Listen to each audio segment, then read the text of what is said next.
What is up, everybody? Welcome back to another episode of Team Gradelock Unlocks the Week, belated episode 12. I'm your host, AlphonZeus, and we're going to be going over the latest Cardfight Vanguard episode, Ride 140, as well as any results from our locals and new information that Team Gradelock wants to disseminate to our subscribers. So let's get right into it. Episode 140, Under the Starry Sky. Spoiler alert, if you haven't seen the episode yet, please pause and close the video, go watch that episode, and then come back right here so we can discuss about it. Of course, don't forget to click on that link if you want to skip right to the results of our local. So, Ride 140, Under the Starry Sky, kind of a filler episode, but it has that little plot twist at the end, so let's just do a quick recap. So pretty much the camping trip still continues, and then we get to learn how high school teaches their class how to cook, which is great because I wish I had that type of moment in my high school. So it seemed that everything was good to go, and plus we have the student council jumping in on the Vanguard train.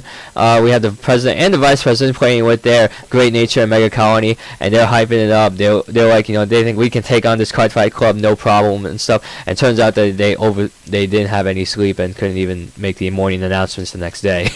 So that was actually pretty funny. I think that the best thing is that at least it takes a break from the really serious card fights that we had lately, especially how Ren and Leon just kicked ass during their time in the spotlight, which is awesome. And then we go to the camping trip, and they take it down a notch. Of course, yeah, it's to kind of do a break because I'm not sure how much I can like get so hyped for this moment. So, you know, after they do the cooking challenge, and turns out that Shingo and Naoki have some pretty good cooking skills. I definitely like that. And so after that, you know, they eat. And I love how they kind of put in that little thing, say, hey, even though if you fail the cooking, believe me, just please eat it, respect the food. And I'm like, you guys are promoting really good values. I do like that. I do like that a lot. And so later that night, we have the president and the vice president thinking, like, okay, we can take him out. They won't see it coming, whatever. They look at Shingo and Naoki just kind of hammering away in their card fight, and they look, okay, how am I gonna do? And then all of a sudden, before they would pounce, they have Naoki say break time, which is the break ride, and then Shingo goes all crazy. So it's just like, wait, what's break time? This is mysterious break time skill or whatever. And so that's how they ended up backing off, because like, I don't know what break ride is. Because if you don't know what break ride is and you're that far, probably gonna lose, because you probably don't have like, your mind would be blown if you hear like, what's 10,000 power? What? And so they back off, and then we see Corin kind of like at like the top of the building looking down. So it's like, all right, she knows what's up, so that's good to go. I definitely see that. At least sometimes they're gonna see the student council reveal their plans to crush the Cardfight club, and so, you know, it kind of moves on to where Misaki and Akari were, along with Shingo and Naoki, and they're wondering like, where's Aichi? It was like, oh yeah, Aichi was like going with Corin somewhere, and so Akari's thinking, oh my god, they're going to that legendary tree because they're gonna make out and stuff. So it's like, alright, so they ended up accompanying, and then Misaki was kind of a bit worried there, and then all of a sudden she's like, wait, I need to go with you too. So they go in, and then next thing you know, Corin and Aichi are sitting under a tree. They're not K-S-S-I-N-G. They're actually just, you know, Corin was just to the tree, and she was I thought she was talking to herself at first, but then she was just thinking it, which is good because Aichi would have definitely overheard what she said. So, you know, they went on from there, and she was like, okay, I'm going to, you know, I want to fight you. I was like, okay, that's definitely not what they hyped it up to be, but okay. And then Akari is kind of like off-put, but Misaki was like, okay, I'm staying. When it was like the other way around, when Akari thought they were going to make out and stuff. So, anyways, you know, they go up. We have Royal Paladin Jewel Knights going up against the Gold Paladin Liberators, and it seems like everything looks pretty cool. I just like the new type of cards that Aichi has for support, especially for that Wolffang Liberator, which is silly in more ways than one. Because, you know, Counterblast 3, oh hey, you just emptied out my field, I'm going to fill it all right back up for 3 Counterblasts. And that's just silly as hell. And so we end up going to, like, you know, okay, so Corin's at like 5 damage, and then Aichi was got 5 damage. He did his Wolffang Liberated combo with the starter that you can soul charge, and then Garmo gets plus 3k for each rearguard called from the deck. And so he swings with 23k by himself, which is insane. And then, you know, Corin manages to perfect guard it, and Aichi's up to 4 cards in his hand. So then all of a sudden we see Corin about to use a reverse unit, and then you see the eyes, and it's like, oh man, Corin got reversed, and it's not just a douchebag type of thing. It's an actual, like, reverse that's like just conflicted. And then before Corin rides the reverse unit for Royal Paladin, which is I'm just anticipating what it might be. Then we have Corrin just all of a sudden digging at the last moment, because I think Aichi would have been able to block that, because Aichi got rid of at least one of her rear guards, and she barely had like 3 cards in her hand, maybe to fill up the field, but nothing really to make a dent in Aichi to make it that 5th damage. So I think that Aichi probably would have held out, and then Corrin scoops and just runs away, and all of a sudden it seems like her true feelings was fighting the reverse side, and then all of a sudden Aichi was running out, and then she runs into Masaki. Like, Masaki, what are you doing? He was like, oh, we gotta chase her. And so I was like, okay. Turns out that Masaki still has a thing for Aichi, and so as they go in, they come across that girl. I'm just gonna call her that girl, because that girl is just I don't know what to say, because it seems that she was the one that knows way more than what the vice president, the president knows. And so I'm like, don't worry, I'll take care of Corrin tonight. It's like, okay, but it looks like she's probably gonna put like a more influenced reverse on Corrin, so that she would actually go through with that reverse stuff. So after that, they end up, going back and saying, okay, what's going on? And I say like, yeah, I hope that everything's okay. And then the morning after, we have President and Vice President passed out in the car, and they're just talking about how Corrin got a ride home already. So it's like, something's fishy, and at least that says the camping trip is over, and we now know that Corrin is reversed. So it seems that Rekka might be reversed as well. They just have a different aura to it. They're not as douchebaggy, but they're really not douchebaggy. So they're just selfish. So at least that's it for this episode. If you want to catch on to any new things I haven't discussed about the episode, please comment down below. And now let's get to the results of our local from last week and this week as well. So last week I wasn't able to go because I had to help out at the house, and so far I still remember seeing the picture from Game On. I saw Josh, Ian, and Alex in the top 4 for Vanguard from last week, and that was pretty cool seeing them top, with their decks. I think Alex was running Alfred Beats, Josh was running DN, Ian was running, I think it was running DN as well. I don't know.